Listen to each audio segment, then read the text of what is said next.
E apesar dessa estimativa, dessa expectativa do Banco Central de que tenhamos o pior desempenho da economia global em 5 anos, levando-se em consideração os últimos 30, aqui no Brasil, a ministra do Planejamento e Orçamento, a Simone Tebet, disse que é possível apostar que o país vai crescer acima de 2% neste ano.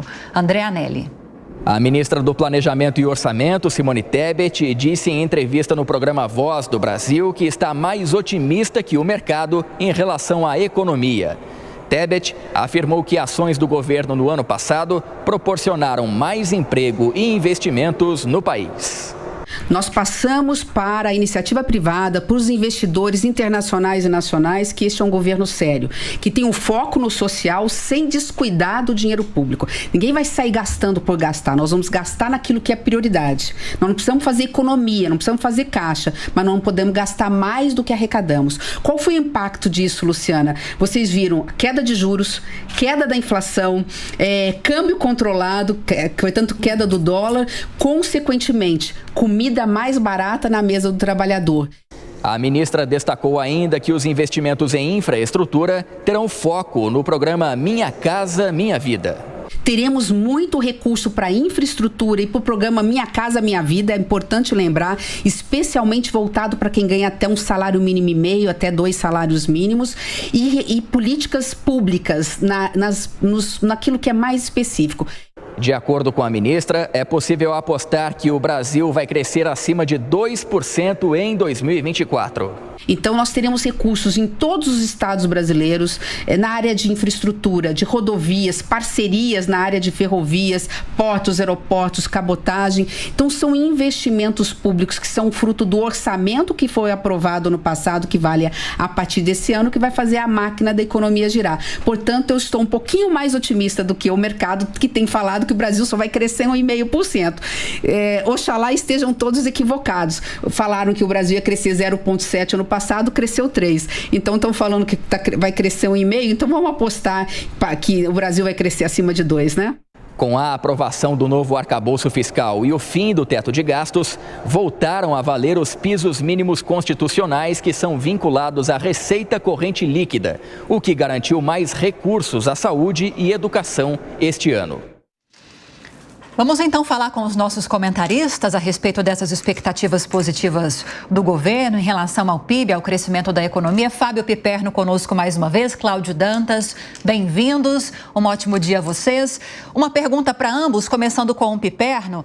Simone Tebet deixou bem claro, havia uma expectativa de menos de 1% de crescimento da economia no ano passado, porém, chegamos ao crescimento de 3% praticamente, com algumas divergências pequenas em relação aos levantamentos mais recentes.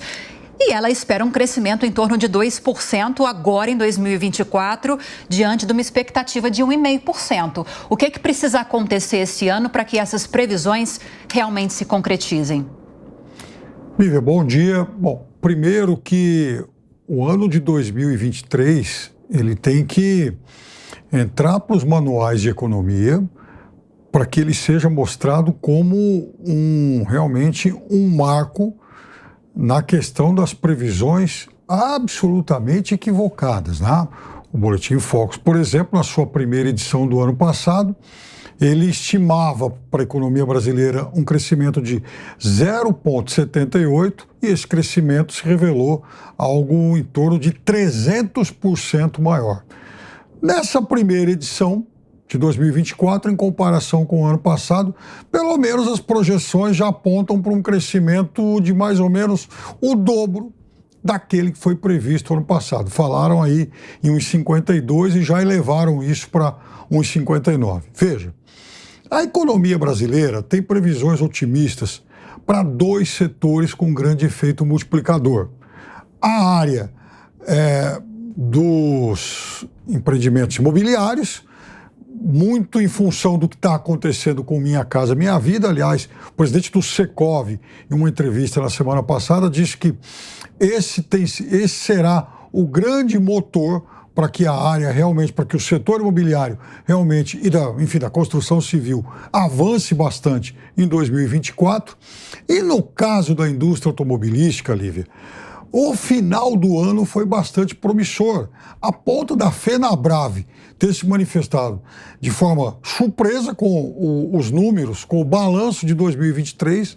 As vendas aumentaram, elas cresceram em torno de 9% e eles esperam uma expansão de 12% para 2024. São dois setores com um grande efeito multiplicador, com um grande potencial, inclusive, de impactar positivamente o emprego. Agora, a questão da retração da economia global, e isso é perigoso. Muito bem. Bom dia, Piperno, bom dia, Colombo, bom dia, Lívia, bom dia a toda a nossa audiência.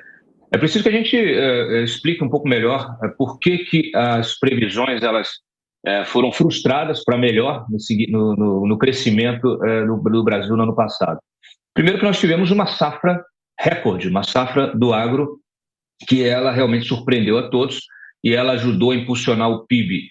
Depois nós tivemos algumas medidas que foram tomadas pelo governo, como o próprio Desenrola e aquele programa, né, do carro popular, que não tem nada de popular, mas que de alguma forma ajudou a limpar os pátios e a provocar esse impacto no setor automotivo.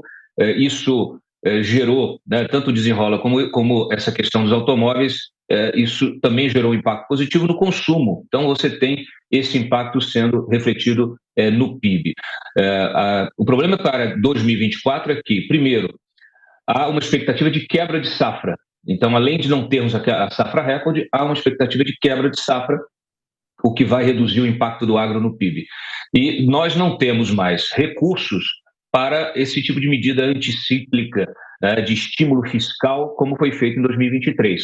Então, não há recurso, não há dinheiro, o orçamento está bastante travado. Esse orçamento está travado justamente por causa do endividamento do Brasil, né? Então, por isso é tão importante a política fiscal, porque se há uma expansão de gastos, nós temos que nos endividar, o país tem que se endividar novamente, tem que emitir títulos de dívida. Isso aumenta a dívida bruta, isso aumenta o serviço da dívida e isso restringe o orçamento disponível para investimento. É matemática básica. Então, é preciso realmente uma mudança de curso na política na política de gastos do governo e uma reforma administrativa urgente.